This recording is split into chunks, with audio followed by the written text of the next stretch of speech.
Assalamualaikum warahmatullahi wabarakatuh. Saya Ismawati Sul, Stambuk 083 2018 0077.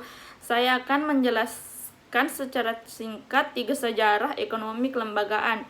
Baiklah, yang pertama yaitu sejarah pemikiran ekonomi kaum perintis sosialis. Konsep ekonomi kaum perintis sosialis ditemukan terutama dalam ajaran-ajaran agama, kaidah-kaidah hukum, etika atau aturan-aturan moral. Misalnya dalam kitab Hammurabi dari Babilonia tahun 1700 sebelum Masehi.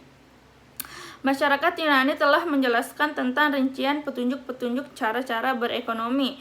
Seperti pada yang pertama yaitu Plato. Plato hidup pada abad keempat sebelum Masehi, mencerminkan pada pola pikir tradisi kaum ningrat. Dan yang kedua yaitu Aristoteles. Aristoteles merupakan tokoh pemikir ulung yang sangat tajam dan menjadi dasar analisis ilmuwan modern sebab analisisnya berpangkal dari data. Yang ketiga, Xenophon. Xenophon seorang prajurit, sejarawan, dan murid Socrates yang mengarang buku Oeconomicus atau pengelolaan rumah tangga. Dan yang keempat yaitu Thomas Aquinas. Thomas Aquinas seorang filosofis dan tokoh pemikir ekonomi pada abad pertengahan, mengemukakan tentang konsep keadilan dan dibagi dua menjadi keadilan distributif dan keadilan kompensasi. Baiklah, yang kedua yaitu sejarah pemikiran ekonomi kaum merkantilis. Merkantilis merupakan model kebijakan ekonomi dengan campur tangan pemerintah yang dominan. Proteksionisme serta politik kolonial ditunjukkan dengan tujuan mewujudkan neraca perdagangan luar negeri yang menguntungkan. Terjadi pembatasan-pembatasan yang terkontrol dalam kegiatan perdagangan luar negeri, dan kebijakan ekonomi lebih bersifat makro. Hal ini berhubungan dengan tujuan-tujuan proteksi industri di dalam negeri dan menjaga rencana perdagangan yang menguntungkan seperti pada pelopor merkantilis.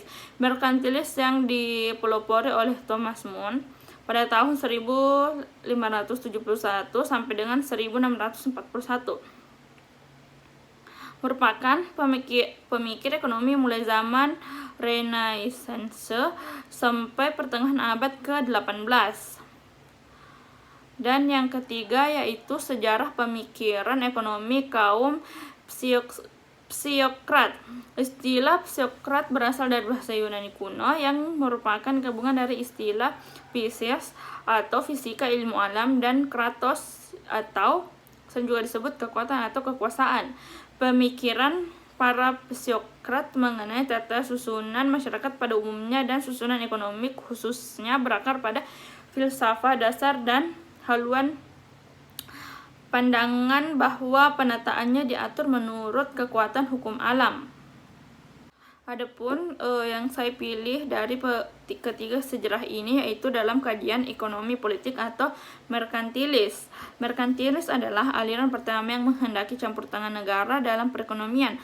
Campur tangan pemerintah dalam perekonomian dapat dilakukan dengan banyak cara, diantaranya dengan memberikan fasilitas bagi industri yang masih baik, memonopoli perdagangan, atau mengenakan pajak impor. Seperti pada masa sekarang yaitu perlunya campur tangan pemerintah karena untuk mengkumulasikan surplus agar negara semakin jaya. Terima kasih atas kesempatan yang diberikan. Assalamualaikum warahmatullahi wabarakatuh.